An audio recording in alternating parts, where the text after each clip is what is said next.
Hello, guys. This is GQ Talks Football. Thank you for tuning in. There's still a whole lot to talk about.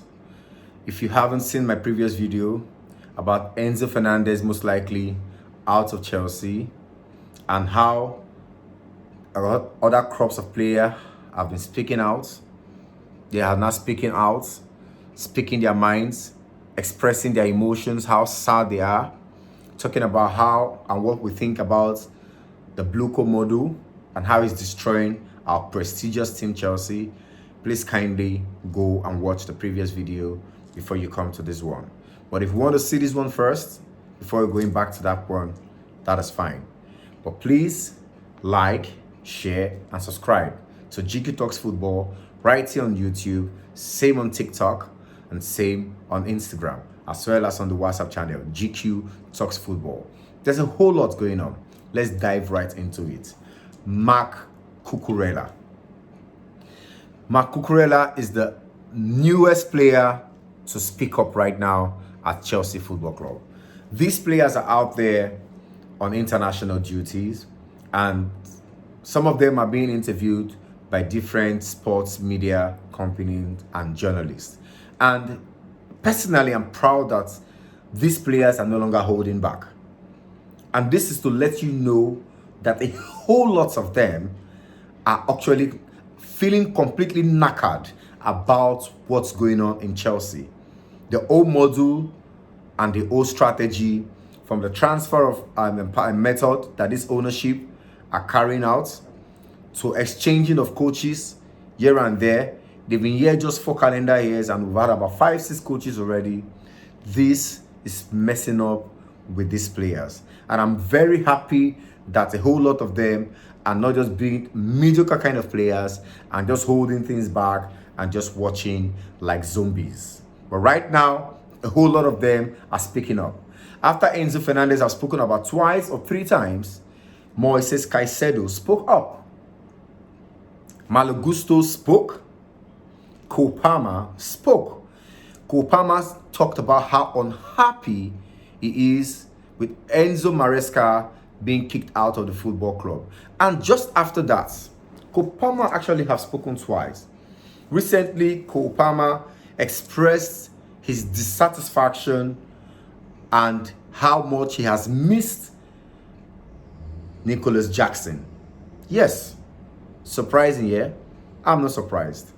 Before Kopama talked about this, personally, I've told my friends that apart from the injuries that has hit Kopama, that Kopama's form has dipped.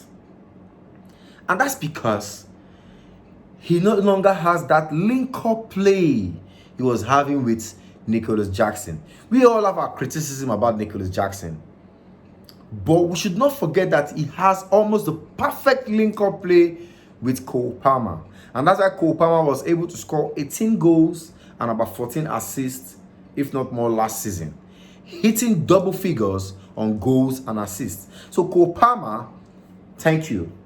You've come to my defense and you have spoken rightly.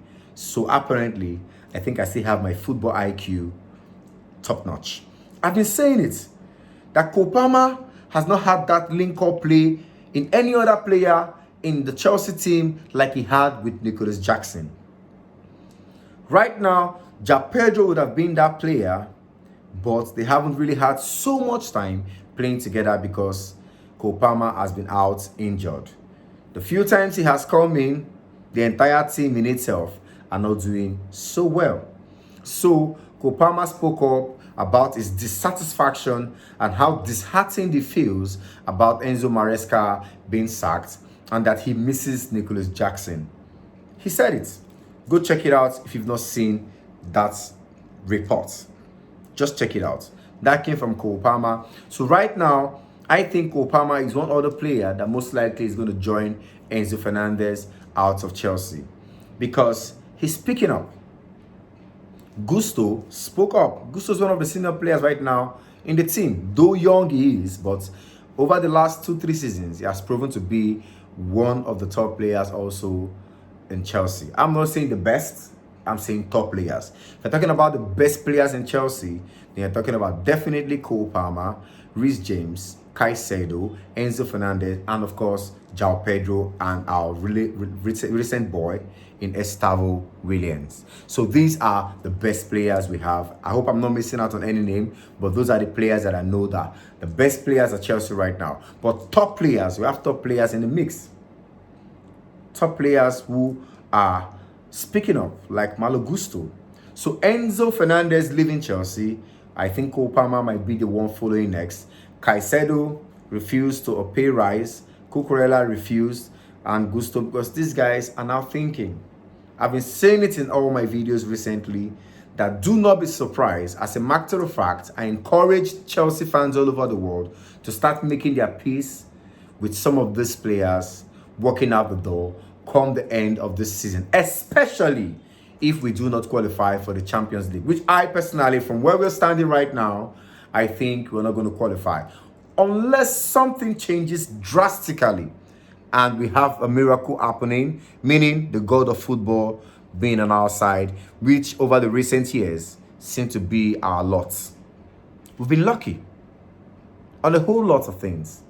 Like even the Club World Cup, after being beaten by Flamengo 3-0, that was luck.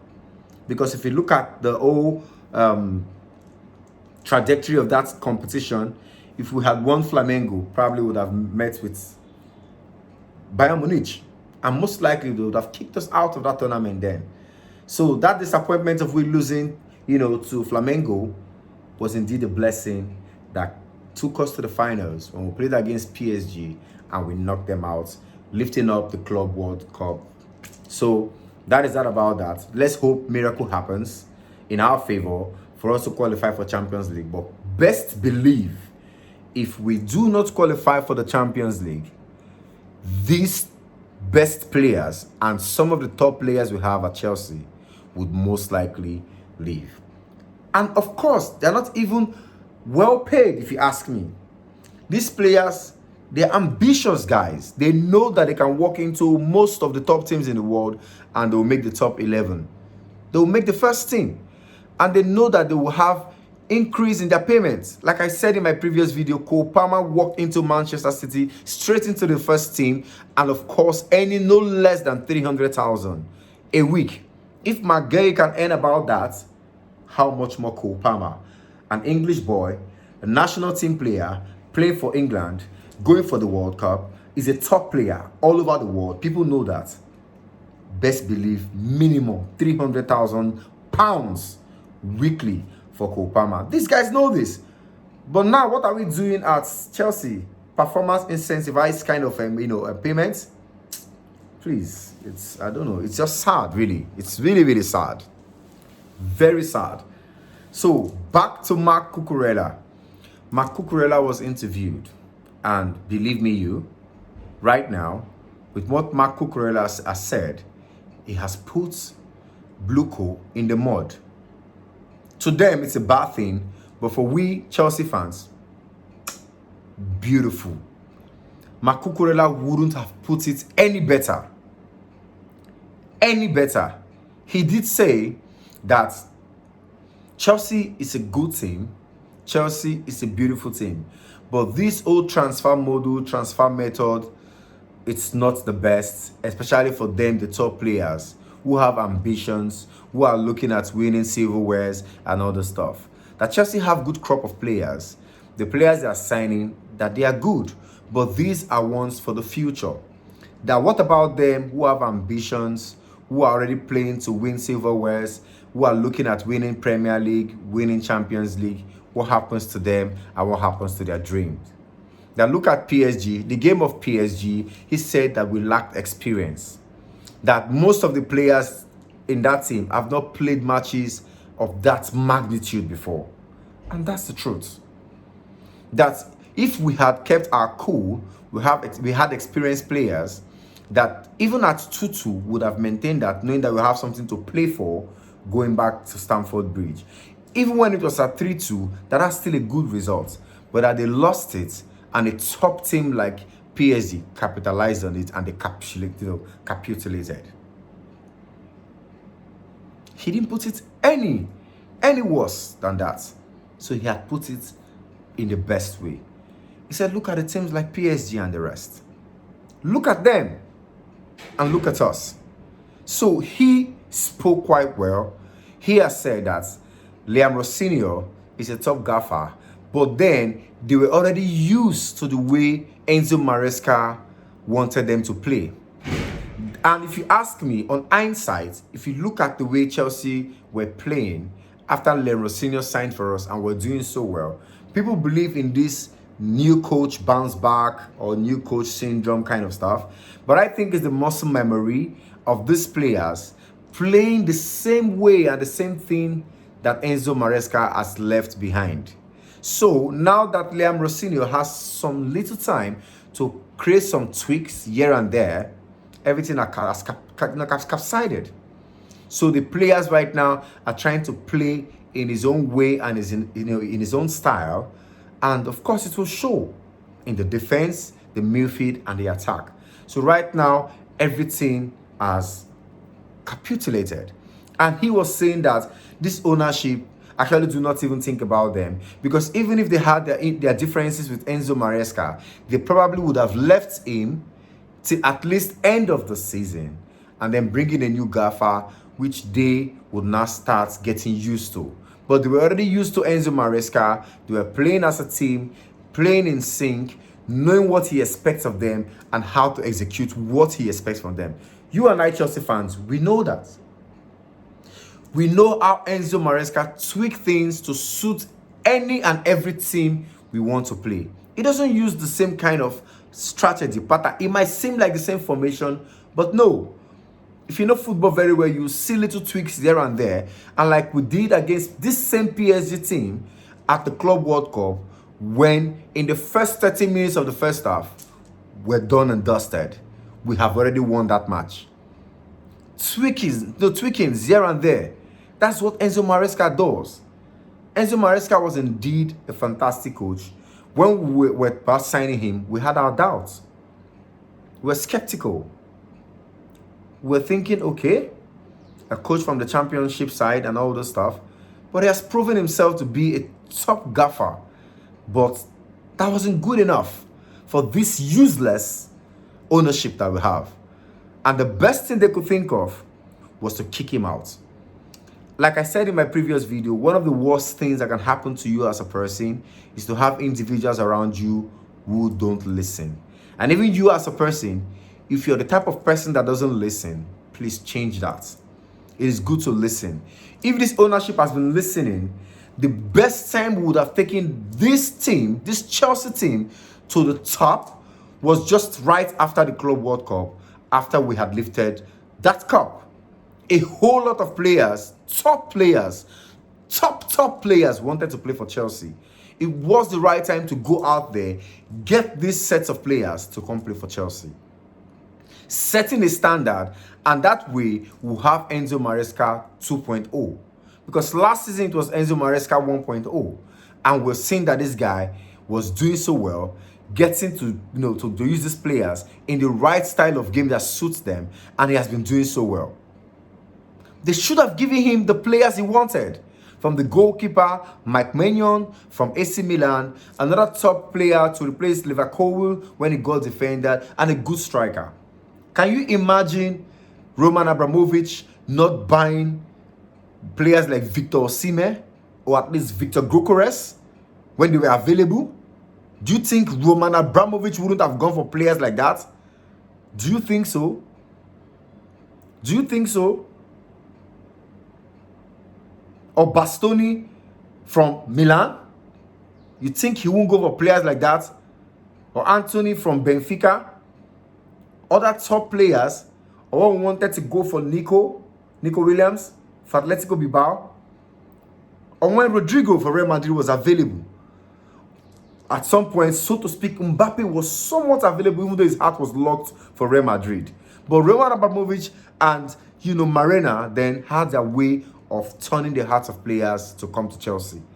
Do you know the crop of players that would have been at Chelsea right now if under Roman Abramovich we had won the Club World Cup and this caliber of players were available? Best believe all these players I've mentioned, at least 50, if not 60% of them would have right now been a Chelsea player. So Marc Cucurella spoke up And he has spoken well. I'm happy he did not hold back. I'm happy he said what he has said. This transfer, method is only good for the future. But right now, they need experienced players in the team, especially to help players like himself, Cole Palmer, Caicedo, Enzo Fernandez, and other top players who have personal ambitions and, of course, who have their ages going up gradually. Like I said in my previous video, football, unlike every other sport, is a very short career. This ownership don't listen. And are they waiting till things get extremely bad, as in worse, that they will not even make any profits selling this club? I will care less if they lose, not making any profits. But if they would listen, they need to change the entire model right now. Learn from the teams like Real Madrid. I mean, look at Real Madrid. Look at Real Madrid. Their transitioning is so smooth. They didn't just kick Toni Kroos or Luka Modric out of their team after winning the Champions League. They left them. They said, okay, if the likes of Tchouaméni, Valverde, and Camavinga are going to maintain the standard they've achieved, then they need to transit, gradually. The transition was smooth. They were playing alongside the likes of, Luka Modric and stuff. They were blending in until they were ready to, receive that baton and continue in that level. And that's how top teams do. Look at Man City. Even till now, they still have players like Bernardo Silva there. Before Mahrez left, they started bringing in these top players, integrating them gradually. But what did we do? We allowed Thiago Silva out of the door. So where's the experience in that defense?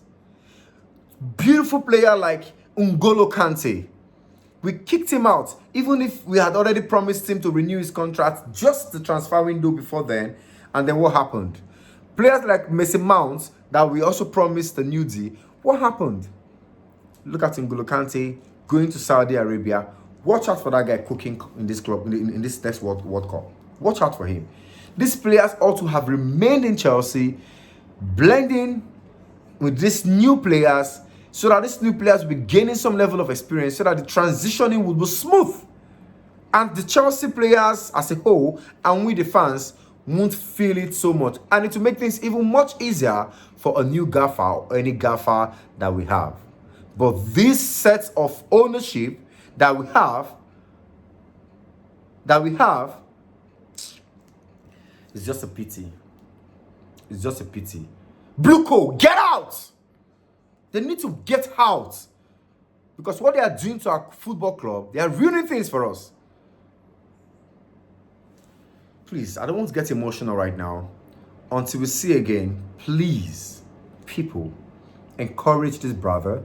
Like, share, and subscribe. And hit the notification button for new videos when I upload them, so that you can get them.